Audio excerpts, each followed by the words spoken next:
ஆனா நம்ம நாடாளுமன்ற உறுப்பினர் சு. வெங்கடேசனோட கேள்விக்கு ஒன்றிய அமைச்சர் பதில் சொல்லியிருக்காரு. இந்த மும்மொழி கொள்கையிலிருந்து பின்வாங்க போறதில்ல அப்படின்னு.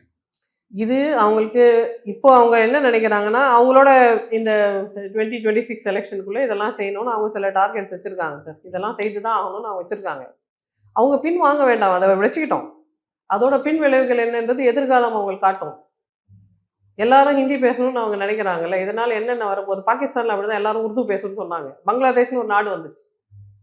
அது மாதிரி ஒரு ஒரு ஊர்லயும் எல்லாம் இதான் செய்யணும், இதான் செய்யணும்னு அடக்குமுறை செய்யும்பொழுது, புது புது விஷயங்கள், புது புது ஐடியாஸ், புது புது நாடுகள் உருவாகுது. இவங்க ஃப்ளெக்சிபிளா இல்லன்னா, மனிதர்களுக்காக தான் சட்டங்கள். சட்டங்களுக்காக மனிதர்கள் கிடையாது. அப்போ பெண்களுக்கு கஷ்டம் இத செய்யாதீங்க, குழந்தைகளுக்கு கஷ்டம் இத செய்யாதீங்கன்னு சொன்னாலும், ஆமா அப்படிதாங்க செய்வோம்ன்னு சொன்னா, அதற்கான பலனை அவங்க அனுபவிக்க தான் போறாங்க. அந்த காலம் வரும்போது அவங்களுக்கு இல்ல தெரியுமால்ல. அப்ப ஒரு விவாத நிகழ்ச்சியில 2 தரப்பும் பேசியிருக்கிறாங்க. விசாரிச்ச வரைக்கும் அந்த நிகழ்ச்சி ஷூட் பண்ணும்போது எந்த பிரச்சனையும் நடக்கல. இல்ல அந்த மாரி நிகழ்ச்சி ஒளிபரப்பானா, அப்ப எல்லா ஊர் சேனல்லயும் அதே மாரி நிகழ்ச்சிகள் நடக்கும்ல. ஆந்திரால நடக்கும், கர்நாடகால நடக்கும், ராஜஸ்தான்ல நடக்கும். இப்ப நம்ம ஊர்ல பேசுறத வந்து மத்த மகாராஷ்டிரால பேசுறாங்க. மராட்டி மொழி அழிஞ்சிருச்சு. நீங்க ஹிந்திய கொண்டாந்து கொண்டாந்து திணிச்சு மராட்டி காணாம போயிடுச்சுன்னு அவங்க கேட்கறாங்க. மணிப்புரி காணாம போயிடுச்சு, மெய்த்தி காணாம போயிடுச்சு, கோண்டி காணாம போயிடுச்சு. எங்க மொழி எங்க? எவ்வளோ பழமையான மொழி எங்க மொழி.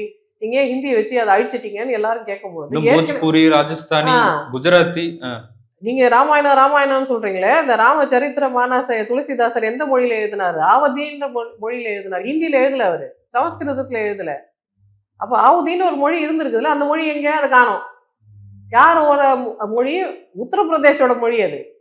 எவ்வளோ பெரிய மாநிலம் அது. அத்தனை மனிதர்கள் இருக்கிற மாநிலம். உங்க மொழிய தொலைச்சுட்டு என்ன பண்ணிட்டு இருக்கீங்க உங்க ஊர்ல? இவ்வளோ பேர் இருக்கிறீங்க, மொழிய காப்பாத்த முடியலையான்னு நம்ம கேட்கலாம் இல்லையா? தொலைச்சுட்டு அவங்க பாட்டுக்கு பேக்கு மாரி உட்காந்துன்னு தான் இருக்காங்க. நாங்கலாம் ஹிந்தி பேசுவோம்னு சொல்லிட்டு இருக்காங்க. பிரஜ் பாஷன்னு ஒரு மொழி இருந்திருக்கு. புத்தர் அத பேசியிருக்காரு. அந்த மொழி காணோம். எங்க போச்சு? ஹிந்தி சாப்பிட்டுருச்சு அப்படின்னா, அப்ப எல்லாத்தையும் ஹிந்தி சாப்பிடும். நீங்க வேடிக்கை பார்த்துட்டே இருப்பீங்கன்னா, நீங்க பேக்கா இருங்க. எங்கள ஏன் பேக்கா இருக்க சொல்றீங்கன்னு நம்ம ஆனா கேட்கலாம். அப்ப ஹிந்தி வரலன்னு சொல்றாங்கல்ல. இப்ப இது ஹிந்தி இல்ல. ஹிந்தின்றது ஆக்சுவலி நீங்க பிரிச்சு பார்த்தீங்கன்னா, பாதி அதுல பர்ஷியன், உருது தான் சார் இருக்கு. அப்புறம் கொஞ்சம் சமஸ்கிருதம். எல்லாம் ஒரு கலவையான மொழி தான் ஹிந்தி. மார்க்கெட் லாங்குவேஜ் அது.